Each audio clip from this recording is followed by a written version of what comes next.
Dear students, आज हम start करेंगे यूनिट 7 इक्विलिब्रियम का पार्ट 2। तो इसमें जो मेन टॉपिक रहेगा वो रहेगा आयनिक इक्विलिब्रियम। तो आपको आयनिक इक्विलिब्रियम समझना है और इसी में जो बहुत ज़्यादा इंपॉर्टेंट टॉपिक है वो है एसिड बेस का। तो एसिड बेस का टॉपिक भी हमें डिस्कस करना है। उससे पहले कुछ छोटी छोटी टर्म्स जो हैं वो हम नोट कर लेते हैं। जैसे सबसे पहले है इलेक्ट्रोलाइट एंड नॉन इलेक्ट्रोलाइट। तो आपको पता होना चाहिए कि इलेक्ट्रोलाइट क्या होते हैं और नॉन इलेक्ट्रोलाइट क्या होते हैं। तो इलेक्ट्रोलाइट जैसे कि NaCl है, जब इसको वाटर में डालते हैं तो आपको पता है कि इसका एक्वा सॉल्यूशन बन जाता है और ये आयंस में डिसोशिएट हो जाता है इस टाइप से, और आयंस की मूवमेंट की वजह से ये इलेक्ट्रिसिटी भी कंडक्ट करता है। तो इस तरह के कंपाउंड्स को इलेक्ट्रोलाइट कहा जाता है। और एक दूसरा एग्जांपल ले लेते हैं, ये C6H12O6। तो क्या आपको पता है कि ये क्या है? ये ग्लूकोज है। अगर इसका एक्वा सॉल्यूशन बनाते हैं मीन्स इसको वाटर में डिसॉल्व करते हैं, तो ये वाटर में डिसॉल्व तो होता है लेकिन ये आयंस में डिसोशिएट नहीं होता है। और आयंस में डिसोशिएट नहीं होगा तो इलेक्ट्रिसिटी भी कंडक्ट नहीं करेगा इसका सॉल्यूशन।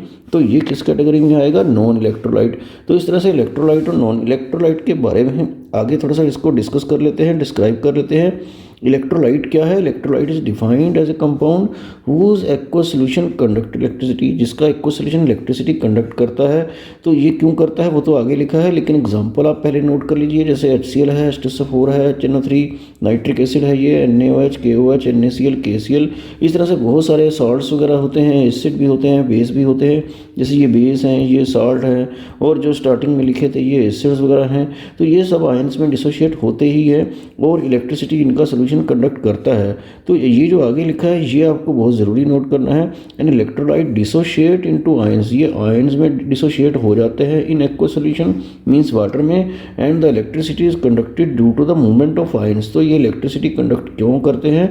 आयंस की मूवमेंट की वजह से। तो ये बात आपको ज़रूर नोट करनी है। और इसी तरह से नॉन इलेक्ट्रोलाइट के बारे में देखते हैं। नॉन इलेक्ट्रोलाइट क्या होता है? The compounds whose aqua solution does not conduct electricity. तो ये इलेक्ट्रिसिटी कंडक्ट नहीं करते हैं, तो इनको क्या बोलते हैं हम? Non electrolyte. तो इसके एग्जांपल आपको पता है, जैसे ग्लूकोज, ये शुगर है, सुक्रोज बोलते हैं इसको, यूरिया है, ग्लिसरीन है। इस तरह के कंपाउंड्स ये वाटर में सभी डिसॉल्व होते हुए भी इलेक्ट्रिसिटी कंडक्ट नहीं करते क्योंकि ये आयंस में डिसोशिएट नहीं होते हैं। तो ये बात यहाँ से आपको नोट कर लेनी है। A non electrolyte does not dissociate into ions in aqua solution. तो उसमें डिसोशिएट नहीं होंगे and hence does not conduct the electricity, और इसलिए ये इलेक्ट्रिसिटी भी कंडक्ट नहीं करेंगे। तो ये नॉन इलेक्ट्रोलाइट के कुछ एग्जांपल आपको नोट कर लेने हैं और डेफिनेशन। और इलेक्ट्रोलाइट को आगे हमें फर्दर स्टडी करना है। आगे हम स्टडी करते हैं टाइप्स ऑफ इलेक्ट्रोलाइट। तो ये जो इलेक्ट्रोलाइट आपने समझे थे अभी, ये दो टाइप्स के होते हैं। एक होते हैं स्ट्रॉन्ग इलेक्ट्रोलाइट और एक होते हैं वीक इलेक्ट्रोलाइट। तो स्ट्रॉन्ग और वीक में क्या डिफरेंस है ये आपको देखना है। तो स्ट्रॉन्ग इलेक्ट्रोलाइट वो होते हैं जो आयंस में पूरी तरह से डिसोशिएट हो जाते हैं और इलेक्ट्रिसिटी भी ज़्यादा कंडक्ट करते हैं। तो देखते हैं डेफिनेशन क्या है। The substance which dissociate into ions almost completely, पूरी तरह से आयंस में डिसोशिएट हो जाते हैं एक्वा सॉल्यूशन में, उन्हीं को हम स्ट्रॉन्ग इलेक्ट्रोलाइट कहते हैं। तो ये जो एग्जांपल हैं HCl, H2SO4, NaOH, KOH, KCl, nitric acid, KBr, NaBr, NaCl, तो ये सब क्या हैं?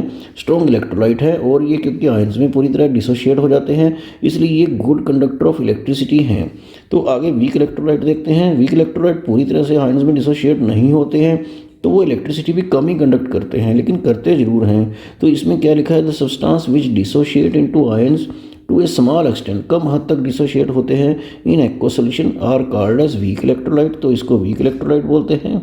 तो इसके एग्जांपल है NH4OH, अमोनियम हाइड्रोक्साइड, CH3COH, ये एसिटिक एसिड है, कैल्शियम हाइड्रोक्साइड, CaOH ट्वाइस हैं। तो ये पुअर कंडक्टर ऑफ इलेक्ट्रिसिटी होते हैं, मीन्स की इलेक्ट्रिसिटी कम कंडक्ट करते हैं। तो ये जो यहाँ पे लिखा है almost completely in aqua solution, ions में पूरी तरह से डिसोशिएट हो जाते हैं ऑलमोस्ट। और जो वीक इलेक्ट्रोलाइट हैं ये स्मॉल एक्सटेंट तक ही डिसोशिएट होते हैं। इसका मीनिंग क्या है वो देख लेते हैं। तो मैं एक स्ट्रॉन्ग इलेक्ट्रोलाइट का एग्जांपल लेता हूँ। जैसे NaCl है, अगर उसका एक्वा सॉल्यूशन बनाते हैं मीन्स उसको वाटर में डालते हैं आप, तो आपको पता है कि वो एक्वा सॉल्यूशन में आयंस में क्या होता है? डिसोशिएट होता है। अगर हम इसके 100 मॉलिक्यूल लेते हैं, सपोज वाटर में डालते हैं, तो आपको देखना है कि उसमें ऑलमोस्ट 95 या उससे ज़्यादा आयंस में डिसोशिएट अगर हो जाता है, 98, 99 के करीब, तो ऑलमोस्ट ये सारे ही आयंस सोल्यूशन में डिसोशिएट हो जाते हैं आयंस में। तो इसका मतलब ये कैसा है? स्ट्रॉन्ग इलेक्ट्रोलाइट है। अगर हम कोई वीक इलेक्ट्रोलाइट लें, सपोज ये ले लेते हैं NH4OH, और उसका एक्वा सोल्यूशन बनाते हैं, तो क्या होता है जितने भी मॉलिक्यूल वाटर में होते हैं वो सभी आयंस में डिसोशिएट नहीं होते हैं। सपोज 100 मॉलिक्यूल अगर आप वाटर में डालते हैं तो 10-20 के करीब जो हैं वही आयंस में डिसोशिएट होंगे और बाकी बच जाएंगे और वो आयंस में डिसोशिएट नहीं हो पाएंगे। और जो आयनिक इक्विलिब्रियम आपको स्टडी करना है आगे, वो आपको वीक इलेक्ट्रोलाइट में ही मिलेगा, क्योंकि वीक इलेक्ट्रोलाइट में रिएक्शन रिवर्सिबल टाइप हो जाती है। अगर यहाँ 100 में से 20 मॉलिक्यूल आयंस में डिसोशिएट हो गए हैं, उसके बाद 1-2 और होते हैं तो वो बैक आ जाते हैं। और आयनिक इक्विलिब्रियम इसलिए आपको वीक इलेक्ट्रोलाइट में ही देखने को मिलेगा। स्ट्रॉन्ग इलेक्ट्रोलाइट में अगर कोई मॉलिक्यूल आयंस में डिसोशिएट हो गया है तो बस वो हो गया, वो रिएक्शन वापस नहीं आती है।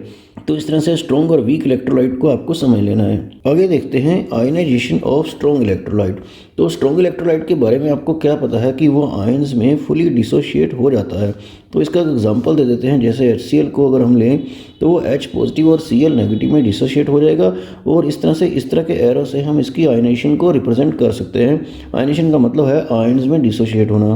तो ये HCl एक एसिड है, तो एसिड में जो H पॉजिटिव होता है, H पॉजिटिव को इस चैप्टर में H पॉजिटिव नहीं लिखा जाता, उसके साथ एक वाटर मॉलिक्यूल मिला के लिखा जाता है और वो H3O से रिप्रेजेंट होता है। मीन्स कि H पॉजिटिव एक्वस की जगह पे आपको इस पूरे चैप्टर में H3O पॉजिटिव ही देखने को मिलेगा।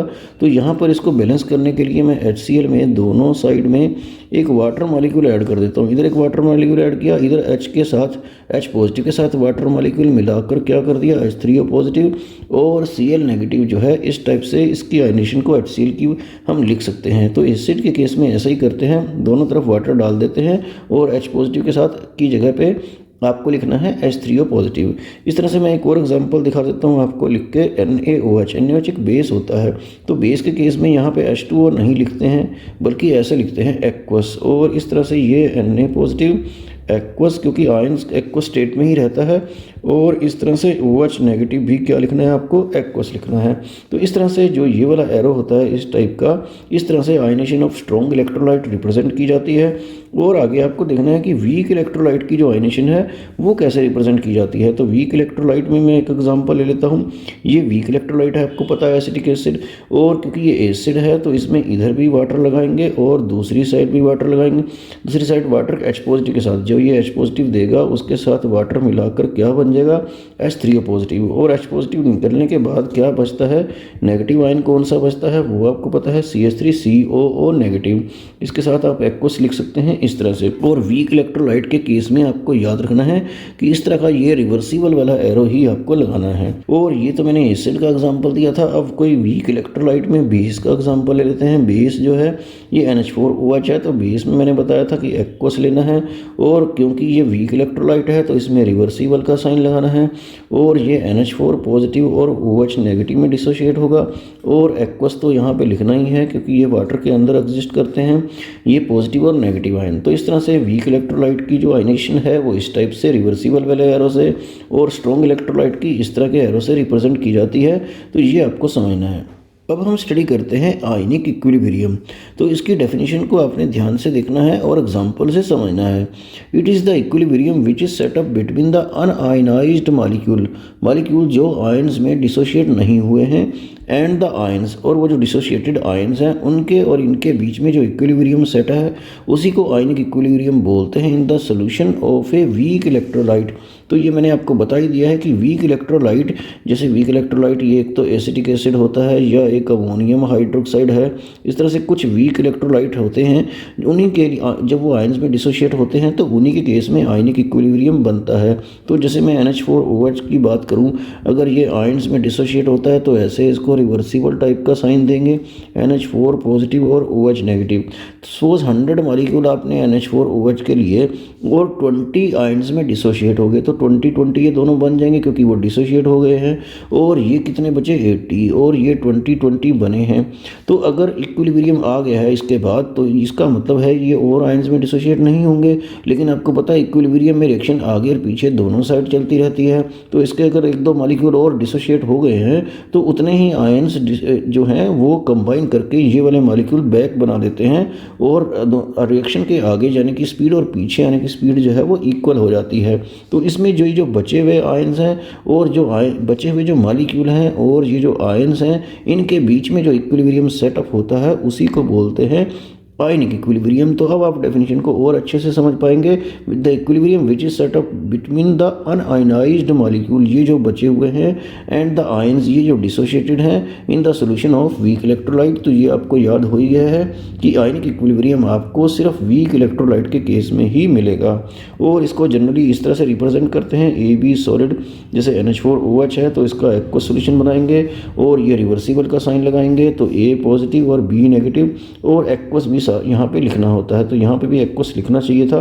तो ये जो रिएक्शन हमने लिख दी है, इसमें हम क्या करते हैं, law of chemical equilibrium apply कर देते हैं। तो इक्विलिब्रियम कांस्टेंट जो है आपको पता है कैसे लिखते हैं, concentration of product divided by reactant. तो प्रोडक्ट जो है वो ए पॉजिटिव है, इसकी कंसंट्रेशन लेते हैं, बी नेगेटिव की कंसंट्रेशन लेते हैं, और नीचे जो है ए बी है जो रिएक्टेंट है। तो इस तरह से ये जो इक्विलिब्रियम कांस्टेंट है जो किसी वीक इलेक्ट्रोलाइट के केस में होता है, जो उसकी आयनाइजेशन से रिलेटेड होता है, तो उसको हम यहाँ KI से रिप्रेजेंट करते हैं। और KI आपको याद रखना है, इसको बोलते हैं आयनाइजेशन कांस्टेंट। आगे एक डेफिनेशन देखते हैं, ये है डिग्री ऑफ डिसोसिएशन या डिग्री ऑफ आयनेशन। इसको अल्फा से रिप्रेजेंट करते हैं। तो इसकी डेफिनेशन क्या है, the fraction of total number of molecules of an electrolyte which dissociate into ions in aqueous solution is called as degree of dissociation या degree of ionization। ये fraction of total number of molecules which dissociate into ions, इसका मतलब क्या है, इसका मतलब ये होता है कि कितने में से कितने मॉलिक्यूल्स आयंस में डिसोशिएट हो गए। अगर कोई इलेक्ट्रोलाइट जो है आपने सपोज उसके 100 मॉलिक्यूल लिए हैं और 20 ही आयंस में डिसोशिएट हुए हैं, तो ये कितना आ जाएगा 0.2। तो ये उसकी क्या आ गई, डिग्री ऑफ डिसोसिएशन की टोटल में से कितने मॉलिक्यूल्स आयन में डिसोशिएट हुए। तो वीक इलेक्ट्रोलाइट के केस में ऐसे ही डिग्री ऑफ डिसोसिएशन होती है 0.1, 0.2 या इससे भी कम। और स्ट्रॉन्ग इलेक्ट्रोलाइट सपोज उसके 100 मॉलिक्यूल में से 90 जो है आयंस में डिसोशिएट हो गए या इससे ज़्यादा भी हो सकते हैं। तो इस केस में ये जस्ट आपको समझाने के लिए बता रहा हूँ। तो ये डिग्री ऑफ डिसोसिएशन इस केस में 0.9 आ जाती है। तो ये आप बताइए कि क्या अल्फ़ा की वैल्यू 1 से ज़्यादा हो सकती है कभी। तो आप ज़रा ध्यान से देखेंगे, अगर 100 में से 100 भी आयंस में डिसोशिएट हो जाए, वैसे तो उससे कम ही होंगे जितने मॉलिक्यूल्स आप लेते हैं, तो वो मैक्सिमम 1 होगी या उससे स्लाइटली कम होगी 0.99 के करीब। तो ये 1 से ज़्यादा तो कभी हो ही नहीं सकती है। तो स्ट्रॉन्ग इलेक्ट्रोलाइट के लिए ये वैल्यू काफ़ी ज़्यादा रहती है 0.9 से ज़्यादा, और वीक इलेक्ट्रोलाइट के लिए ये 0.1, 0.2 या उससे भी काफ़ी कम रहती है। तो यहाँ पर लिखेंगे क्या, तो अल्फ़ा को हम कैसे डिफाइन करते हैं, ये total number of molecules taken. ये डेफिनेशन आजकल नंबर ऑफ मॉलिक्यूल्स की बजाय नंबर ऑफ मोल से कही गई है। तो टोटल नंबर ऑफ मोल्स जो हैं टेकन, जितने हमने लिए हैं किसी इलेक्ट्रोलाइट के, और ये किसको इससे किससे डिवाइड करना है, नंबर ऑफ मोल्स जो हैं ऑफ इलेक्ट्रोलाइट डिसोशिएटेड। तो अगर यहाँ नंबर ऑफ मॉलिक्यूल लिखते हैं आप, तो नीचे भी मॉलिक्यूल लिखिए, इस तरीके से लिखना है। तो अगर मोल्स लिखा है तो मोल्स में ही लिखेंगे तो बेटर रहेगा। Number of moles of electrolyte जो डिसोशिएट हुए हैं, number of moles of electrolyte dissociated into ions divided by total number of moles taken, कि कितने में से कितने मॉलिक्यूल्स आयन में डिसोशिएट हो गए हैं। तो वो जो फ्रैक्शन होता है तो उसी को बोलते हैं डिग्री ऑफ डिसोसिएशन। आगे हम डिस्कस करते हैं कि इम्पोर्टेंट टॉपिक ये है आयनाइजेशन ऑफ वीक इलेक्ट्रोलाइट। तो वीक इलेक्ट्रोलाइट की जो आयनाइजेशन है किस रूल को फॉलो करती है, वो है ओस्टवाल्ड डिल्यूशन लॉ, जो आपको बड़े ध्यान से समझना है। तो इसमें हम क्या करेंगे, कोई वीक इलेक्ट्रोलाइट ले लेंगे, जैसे एसिटिक एसिड ले लेते हैं जिसका फार्मूला ये है CH3COH।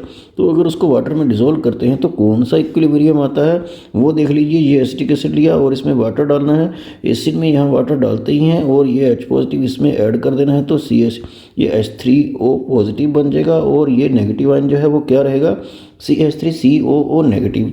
तो इसमें अप्लाई करेंगे लॉ ऑफ केमिकल इक्विलिब्रियम। तो हमें इक्विलिब्रियम कांस्टेंट लिखना है, तो इक्विलिब्रियम कांस्टेंट लिख देते हैं। तो वो कैसे लिखते हैं, आपको याद है कि इक्विलिब्रियम जो है वो कांस्टेंट जो होता है वो concentration of product divided by reactant होता है। तो प्रोडक्ट ये दोनों लिख देते हैं, और रिएक्टेंट जो है ये CH3COH, और ये वाटर भी लिखेंगे यहाँ पर इस तरह से। और ये जो वाटर है ये आपको पता है कि ये एक्सेस में लिया है, तो यहाँ पर जब इसको इधर K से मल्टीप्लाई करेंगे अगले स्टेप में, तो ये एक नया कांस्टेंट हो जाएगा। तो इसकी कंसंट्रेशन कांस्टेंट होती है, जिसको आप पहले 1 ले लेते थे, तो यहाँ पर हम इसको कांस्टेंट ले रहे हैं। तो ये K जब इस H2O के साथ मल्टीप्लाई होगा तो एक नया कांस्टेंट उसको डिफाइन करेंगे, उसको KA से लिखते हैं। A फॉर एसिड होता है, ये हम एसिड के लिए ले रहे हैं, अगर बेस के लिए लेते तो KB लिख लेते हैं। तो यहाँ पर इस वाटर को इसके साथ मल्टीप्लाई करके मैं इसको दोबारा लिख देता हूँ और यहाँ पे Ka लिख देता हूँ। एक स्टेप कम कर दिया है, वो आप इसमें आप अपने आप लिख लेना कि को इधर H2O के साथ मल्टीप्लाई करके फिर बाद में अगले स्टेप में आपने इसको Ka ले लेना है। तो अब इसको लिख देते हैं CH3CO नेगेटिव और H3O पॉजिटिव और नीचे क्या है CH3COOH ऐसे ब्रैकेट में। तो इसको हम इक्वेशन 1 ले लेते हैं। ये इक्वेशन आपको दिमाग में रखनी है। इसमें ये CH3CO नेगेटिव और H3O पॉजिटिव की कॉन्सेंट्रेशन ऊपर है और CH3COH की नीचे है और इसको Ka dissociation constant for acid जो है ये बोलते हैं या इसको आयनेशन कांस्टेंट भी कहते हैं। तो यहाँ तक आप नोट कर लीजिए, आगे देखते हैं। आगे हम वो रिएक्शन जो है दोबारा से लिखनी पड़ेगी। CH3COH प्लस क्या लिखा था H2O और ये रिवर्सिबल रिएक्शन थी और इसमें क्या क्या बना था CH3CO नेगेटिव और H वाटर के साथ मिलाकर क्या हुआ था H3O पॉजिटिव। तो यहाँ पर आपको नोट करना है कि इसकी इनिशियल कंसंट्रेशन स्टार्टिंग में मान लीजिए ये C था, C सपोज 100 है, उससे आपको समझ में आ जाएगा। तो अभी ये आयंस में डिसोशिएट नहीं हुआ था और कंसंट्रेशन एट इक्विलिब्रियम, तो इक्विलिब्रियम पर क्या कंसंट्रेशन रहेगी अगर ये C में से सपोज C अल्फ़ा कम हो जाता है, ये एसिटिक एसिड जो स्टार्टिंग में लिया है तो ये C अल्फ़ा ही बनेंगे। तो ये बात अगर आपको समझ नहीं आई है तो इसको किसी एग्जांपल से समझिए। तो अल्फ़ा जो है ये मैं मान लेता हूँ कि सपोज 100 मॉलिक्यूल हम लेते हैं और 20 डिसोशिएट होते हैं, तो ये कितना हुआ 0.2। तो इस तरह से 0.2 है तो ये C जो है ये 100 है और C अल्फ़ा कितना है, C अल्फ़ा क्या होगा C 100 और अल्फ़ा 0.2, तो ये कितना आ गया ये 20 आ गया। तो इसका मतलब है कि 100 में से 20 मॉलिक्यूल्स आयन में डिसोशिएट होते हैं, जो कि मैंने यहाँ पे लिखे थे। तो बचते कितने हैं, बचते हैं 80। तो इस तरह से अगर 20 मॉलिक्यूल्स जो है 20 जो है वो C अल्फ़ा 20 को रिप्रेजेंट कर रहा है, तो जितने ये डिसोशिएट होते हैं उतने ही ये बनते हैं और उतने ही ये बनते हैं। तो इसलिए C में से जितना हमने यहाँ पे माइनस किया है उतना ही यहाँ पे लिखेंगे, क्योंकि ये 20 जो आयंस में डिसोशिएट होंगे तो वो 20 का 40 हो जाएंगे डिसोशिएशन के बाद, जिसमें से 20 तो ये नेगेटिव होंगे और 20 क्या होंगे पॉजिटिव होंगे। तो इस तरह से concentration at equilibrium C minus C alpha रहेगी और ये C अल्फ़ा बनेंगे और ये C अल्फ़ा बनेंगे। तो ये चीज़ आपको यहाँ इक्वेशन 1 में पुट करनी है। ये CH3CO नेगेटिव की कंसंट्रेशन C अल्फ़ा रहेगी और H3O पॉजिटिव की कंसंट्रेशन इक्विलिब्रियम पर C अल्फ़ा रहेगी और CH3COH की कंसंट्रेशन रहेगी C minus C alpha. C minus C alpha को हम क्या लिखेंगे C1 माइनस अल्फ़ा। तो ये सारी वैल्यूज़ जो हैं हम वहाँ पुट कर देते हैं इक्वेशन 1 में, तो इसको आपको ध्यान से देखना है। तो अब आप इक्वेशन 1 को देखिए कि क्या होने जा रहा है। उसमें CH3CO नेगेटिव की जो कंसंट्रेशन है वो C अल्फ़ा पुट कर दिया आपने इक्विलिब्रियम पर और H3O पॉजिटिव भी इक्विलिब्रियम पर क्या है C अल्फ़ा है और CH3COOH जो है वो कितना बचता है ये मैं नोट कर लेता हूँ यहाँ पर। C ब्रैकेट में और 1 माइनस अल्फ़ा ब्रैकेट में है, C बाहर क्योंकि वो हमने कॉमन ले लिया है। तो ये सोल्व करके कितना आएगा, एक C तो कैंसिल हो जाएगा, एक C बचेगा, तो C alpha square by 1 minus alpha आ जाएगा। तो ये जो डिसोसिएशन कांस्टेंट है Ka is equal to C alpha square by 1 minus alpha, ये फार्मूला आपको नोट कर लेना है। +2 के एक चैप्टर में ये फार्मूला कहीं ना कहीं यूज़ होता है, तो वो आपको याद रखना है। यहाँ पर एक बात आप और भी नोट कर लीजिए, अल्फ़ा जो है वीक इलेक्ट्रोलाइट के लिए क्या होती है वेरी स्मॉल होती है, 0.1 या कभी कभी 0.01 या उससे भी कम हो सकती है। तो वेरी स्मॉल होगा एज़ कम्पेयर टू 1। तो 1 माइनस अल्फ़ा को हम अप्रोक्सीमेटली क्या ले लेंगे 1 ले लेंगे और अल्फ़ा को यहाँ पर निगलेक्ट कर देंगे, अल्फ़ा को यहाँ पे निगलेक्ट कर देंगे तो क्या बन जाएगा K is equal to C alpha square आ जाएगा। तो ये भी आपको नोट कर लेना है। इसको आगे देखते हैं। ये तो इक्वेशन आप 2 मान लीजिए और ये K इज इक्वल टू जो C अल्फ़ा स्क्वायर आया है यहाँ से आप अल्फ़ा फाइंड आउट कर लीजिए। अल्फ़ा स्क्वायर फाइंड आउट करेंगे तो K अपॉन C आएगा। अगर अल्फ़ा फाइंड आउट करेंगे तो इसका क्या करना पड़ेगा स्क्वायर रूट लेना पड़ेगा। तो इसको आप इक्वेशन 3 मान लीजिए। तो ये भी आपको नोट कर लेनी है कि अल्फ़ा जो है ये K अपॉन C जो है और अंडर रूट है। और एक आपको ये पता होना चाहिए कंसंट्रेशन क्या होती है, number of moles per unit volume होती है और नंबर ऑफ मोल्स अगर 1 है तो ये 1/V होगा। तो ये C की जगह अगर 1/V आप पुट कर देंगे तो यहाँ से अल्फ़ा जो है वो किसके इक्वल हो जाएगा KAV के। तो ये क्वेश्चन भी आपको नोट कर लेनी है। तो ये फार्मूला एक आपको नोट कर लेना है कि अल्फ़ा KAV इसका स्क्वायर रूट है और ये जो इक्वेशन 3 में लिखा है ये भी अच्छे से नोट कर लेना है। यहाँ से आपको ये पता चल रहा है कि ये डिग्री ऑफ डिसोसिएशन जो है ये कंसंट्रेशन के स्क्वायर रूट के इन्वर्सली प्रोपोर्शनल है। और इस इक्वेशन से इसको इक्वेशन 4 ले लेते हैं। फोर्थ इक्वेशन से आपको क्या पता चल रहा है कि डिग्री ऑफ डिसोसिएशन जो है वॉल्यूम के स्क्वायर रूट के डायरेक्टली प्रोपोर्शनल है। तो वॉल्यूम के डायरेक्टली और कंसंट्रेशन के स्क्वायर रूट भी है उसके क्या है, इन्वर्सली प्रोपोर्शनल है। इसका मतलब ये होता है कि अगर कोई वीक इलेक्ट्रोलाइट जो है उसकी डिग्री ऑफ डिसोसिएशन किस बात पर डिपेंड करती है कि अगर वॉल्यूम ज़्यादा है मीन्स उसको वाटर ज़्यादा डाल देते हैं, उसकी डिल्यूशन कर देते हैं, तो वो उसकी डिग्री ऑफ डिसोसिएशन बढ़ जाती है। और यहाँ पर कंसंट्रेशन जो है इसके इन्वर्सली प्रोपोर्शनल है। इसका मतलब यह है कि उसकी कंसंट्रेशन ज़्यादा है मीन्स वाटर कम है तभी कंसंट्रेशन ज़्यादा होगी तो उसके इन्वर्सली प्रोपोर्शनल होगी। तो इन दोनों से ये पता चलता है कि वीक इलेक्ट्रोलाइट जो भी है उसकी जितनी ज़्यादा हम डिल्यूशन करेंगे मीन्स कंसंट्रेशन को कम करेंगे या वॉल्यूम को ज़्यादा करेंगे तो उसकी डिग्री ऑफ डिसोसिएशन बढ़ती जाएगी। यही तो है ओस्टवाल्ड डिल्यूशन लॉ। तो यहाँ से आपको क्या नोट करना है, from above equation we observe that, हम क्या ऑब्जर्व करते हैं that degree of dissociation is inversely proportional to the square root of concentration, जो यहाँ आपने इक्वेशन 3 से देखी, और directly proportional to square root of volume containing 1 mole of solution. तो यहाँ 1 मोल ले लिया था हमने और ये वॉल्यूम के स्क्वायर रूट के क्या है, डायरेक्टली प्रोपोर्शनल है। This is called as Ostwald dilution law. इसी को तो ओस्टवाल्ड डिल्यूशन लॉ बोलते हैं। तो ये आपको इस तरह से इसका मैथमेटिकल फॉर्म जो है वो लर्न करनी है और लास्ट में उसकी डेफिनेशन। और आप डायरेक्ट ये फार्मूला इक्वेशन 2 वाला और इक्वेशन 3 वाला ये भी लर्न कर सकते हैं। इसी टॉपिक से रिलेटेड आगे क्वेश्चन देखते हैं। ये एक न्यूमेरिकल टाइप है। तो देखिए क्या कहता है, calculate the degree of ionisation means alpha आपको फाइंड आउट करना है and concentration of H3O positive ion ये भी कैलकुलेट करना है। तो ये कैसे होगा, 0.01 मोलर कंसंट्रेशन दे रखी है एसिटिक एसिड की सोल्यूशन में और इक्विलिब्रियम कांस्टेंट एसिटिक एसिड के लिए ये 1.8 × 10⁻⁵ है। तो इसमें करना क्या है वो देख लेते हैं। तो ये कैसे सोल्व होगा, तो Ka तो आपको दे ही रखा है 1.8 × 10⁻⁵ और आपको क्या दे रखा है, कंसंट्रेशन जो है वो ऐसे मोल्स में दी होती है, ये 0.01 मोलर है। तो ये कंसंट्रेशन हो गया। तो आपको डिग्री ऑफ आयनेशन या डिग्री ऑफ डिसोसिएशन निकालनी है, वो क्या होती है, अल्फ़ा होती है। तो अल्फ़ा क्या आपको बताया था, Ka/C जो है उसका स्क्वायर रूट। तो Ka जो है यहाँ पर कितना है, 1.8 × 10⁻⁵ और कंसंट्रेशन जो है वो कितनी है, 0.01 और इसका स्क्वायर रूट भी लेना है। तो ये अप्रोक्सीमेटली इसको आप सोल्व कर लेना। तो ये 4.24 × 10⁻² आ जाएगा। तो इस तरह से डिग्री ऑफ डिसोसिएशन तो आ जाएगी। और ये जो concentration of H3O positive ion है इसके लिए आपको थोड़ा सोचना पड़ेगा। तो जब आपने इक्विलिब्रियम वाली रिएक्शन लिखी थी इस टाइप से जिसमें CH3COO नेगेटिव और H3O पॉजिटिव बनता था, तो आपको याद है कि स्टार्टिंग में तो ये C लिखा था और ये 0 थे। तो ये जितना कम हो जाता है उतने ही ये बनते थे, ऐसा आपको बताया गया था। तो यहाँ से आपको पता चल रहा है कि H3O पॉजिटिव आयन की कंसंट्रेशन इक्विलिब्रियम पर क्या होती है, C अल्फ़ा। तो यहाँ पर आप फाइंड आउट कर सकते हैं कि H3O पॉजिटिव आयन की कंसंट्रेशन इक्विलिब्रियम पर C अल्फ़ा है।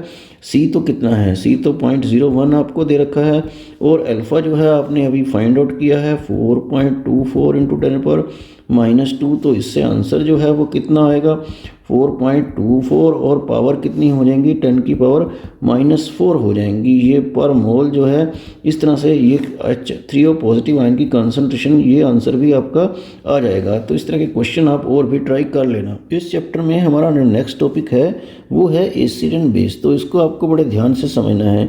तो यहाँ पर आपको 4 कंसेप्ट एसिड बेस के बताए जाएंगे। तो ये 4 कंसेप्ट कौन कौन से हैं ये आप पहले नोट कर लीजिए। एक तो क्लासिकल कंसेप्ट है कि जनरल डेफिनेशन एसिड बेस की क्या रहती है। एक फिर अर्हीनियस कंसेप्ट भी आपको करना है कि इसके अकॉर्डिंग एसिड और बेस की क्या डेफिनेशन है।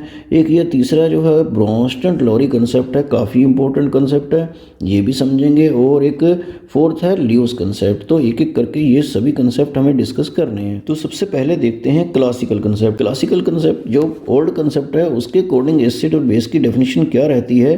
तो ये पुराने ज़माने में ऐसा बताया जाता था कि acid was defined as a substance whose aqua solution, जिसका एक्वा सोल्यूशन इलेक्ट्रिसिटी कंडक्ट करता हो और जिसका aqua solution reacts with metal like zinc magnesium to give hydrogen gas. तो एसिड वो होते हैं जो इन मेटल के साथ रिएक्ट करके हाइड्रोजन गैस देते हैं, ऐसा आपको पता ही है। और एसिड क्या करते हैं, टर्न ब्लू लिटमस रेड, वो ब्लू लिटमस को रेड करते हैं। हैज़ सोर टेस्ट, तो उनका खट्टा सा टेस्ट होता है, जैसे नींबू में वो सिट्रिक एसिड होता है तो वो भी एसिड है। और क्या होता है, वो acidic property disappear on reaction with base. Acid को अगर बेस के साथ मिला दिया जाए तो उसकी एसिडिक प्रॉपर्टी जो है वो खत्म हो जाती हैं। इसी तरह से आप बेस को भी डिफाइन कर सकते हैं। Base was defined as a substance whose aqua solution conduct electricity, इनका भी एक्वा सोल्यूशन इलेक्ट्रिसिटी कंडक्ट करता है। टर्न रेड लिटमस ब्लू, तो ये आपको ध्यान रखना है कि बेस रेड लिटमस को ब्लू करता है और एसिड में क्या था, ब्लू को रेड करता है। तो उसका उल्टा ये हैज़ ए बिटर टेस्ट, तो इसका तो बेस का कड़वा टेस्ट होता है। और ये सारा आपको अगली लाइन में लिखना है, यहाँ पे शॉर्ट में लिख दिया है हैज़ ए सोपी स्लिपरी टच, तो इसकी टचिंग जो है जैसे साबुन की होती है स्लिपरी टच होती है, तो सोप में भी क्या होता है, बेस ही होता है। और लास्ट में क्या नोट करना है, उस basic property disappear on reaction with acid, तो एसिड के साथ रिएक्ट करके बेस की बेसिक प्रॉपर्टी जो है वो खत्म हो जाती हैं। तो इस तरह से वो एक दूसरे को न्यूट्रलाइज कर देते हैं। तो ये कुछ ऑपरेशनल टाइप की डेफिनेशन है, ऐसा करके देखना पड़ता है। तो इससे एसिड बेस का कोई एग्जैक्ट पता नहीं चलता, तो इसकी एसिड बेस की ज़्यादा इन्फॉर्मेशन हमें अगले कंसेप्ट से मिलेगी।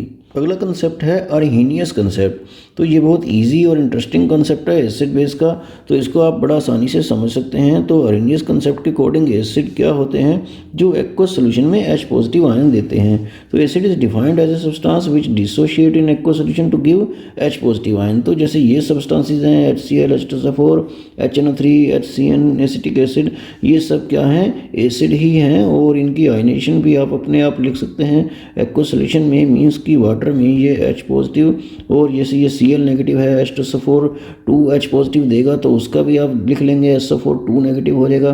तो इस तरह से सभी की आयनेशन आप अपने आप लिख सकते हैं। और इसको जनरल वे में ऐसे लिख देते हैं कि HAH एक जो है एक्वा सोल्यूशन में, तो यहाँ वाटर लिख लीजिए, तो ये H पॉजिटिव और A नेगेटिव इस टाइप से दे देगा। और इसी तरह से बेस क्या रहता है, base is a substance which dissociate in aqua solution to give hydroxyl ion. Hydroxyl ion का मतलब होता है OH नेगेटिव आयन। तो ये जो सब्सटेंसेस हैं NaOH, NH4OH जो है, कैल्शियम हाइड्रोक्साइड, ये सब क्या हैं, बेस ही हैं। और बेस को हम जनरल में कैसे लिख सकते हैं, BOH से रिप्रेजेंट कर देते हैं। तो एक्वा सोल्यूशन में मीन्स वाटर की प्रेजेंस में वो B पॉजिटिव और OH नेगेटिव जो है, इस तरह से इसकी रिप्रेजेंटेशन की जाती है, B फॉर बेस और A फॉर एसिड। तो इस तरह से हम ये इसको लिखते हैं। तो यहाँ पर एक बात आपको और भी नोट करनी है, जो है एसिड और बेस की स्ट्रेंथ के बारे में। तो यहाँ पे आपको देखना है कि स्ट्रॉन्ग एसिड कौन से होते हैं, वीक एसिड कौन से होते हैं, और स्ट्रॉन्ग बेस और वीक बेस ये भी आपको नोट करना है। तो स्ट्रॉन्ग एसिड जो है, एसिड वही होता है जो एक्वा सोल्यूशन में क्या दे, H पॉजिटिव आयन। तो जो ज़्यादा डिसोशिएट हो जाते हैं एक्वा सोल्यूशन में, ज़्यादा H पॉजिटिव देते हैं, तो वो स्ट्रॉन्ग एसिड हो जाते हैं। तो स्ट्रॉन्ग एसिड के एग्जांपल आपको नोट कर लेने हैं, जैसे HCl, H2SO4 और HNO3 जो कि नाइट्रिक एसिड है। तो ये सब क्या हैं, ये सब स्ट्रॉन्ग एसिड हैं। They dissociate completely into ions to give H positive. और कुछ ऐसे एसिड होते हैं जो वीक एसिड होते हैं, they dissociate only up to small extent to give H positive ion. तो ये वीक एसिड के एग्जांपल कौन कौन से हैं, जैसे एसिटिक एसिड तो है ही, और एक HCN भी है, और एक ये कार्बोनिक एसिड H2CO3, ये भी वीक एसिड में आता है। तो ये भी आपको नोट कर लेना है। इस तरह से बेस के बारे में बात की जाए तो बेस जो ज़्यादा एक्वा सोल्यूशन में ज़्यादा हद तक डिसोशिएट होकर OH नेगेटिव देता है तो वो क्या हो जाता है, स्ट्रॉन्ग बेस। तो इसके एग्जांपल कौन कौन से हैं, NaOH और KOH हैं, ये फुली डिसोशिएट होकर OH नेगेटिव देते हैं, ये आपको पता होना चाहिए। और वीक बेस कौन से हैं ये भी आपको नोट कर लेना है। तो ये जो अमोनियम हाइड्रोक्साइड है, ये dissociate only up to small extent to give OH negative ion. तो OH नेगेटिव कम हद तक ही देते हैं।